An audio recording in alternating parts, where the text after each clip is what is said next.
அதுக்கு ஒரு கப் வேர்க்கடலையை வறுத்து எடுத்துங்க.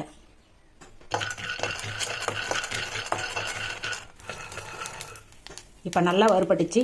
ஆறுனதும் தோல் நீக்கி எடுத்துக்கங்க. இப்போ வறுத்த வேர்க்கடலையை மிக்ஸி ஜாரில் சேர்த்துட்டு கொரகொரப்பாக அரைச்சி எடுத்துங்க. இப்போ ஒரு பேன் வச்சு 3/4 கப் சர்க்கரை சேர்த்துங்க. இது நல்லா கேரமலைஸ் ஆகிற வரைக்கும் மிக்ஸ் பண்ணி விடுங்க.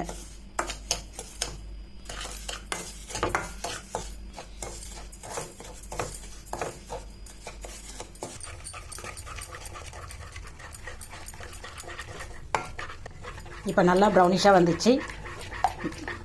அரைச்சி வச்ச வேர்க்கடலையை அதில் சேர்த்துக்கலாம்.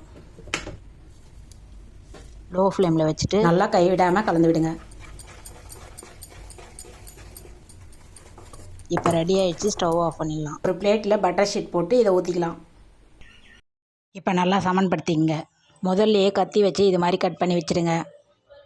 ஹெல்தியான வேர்க்கடலை பர்ஃபி தயார்.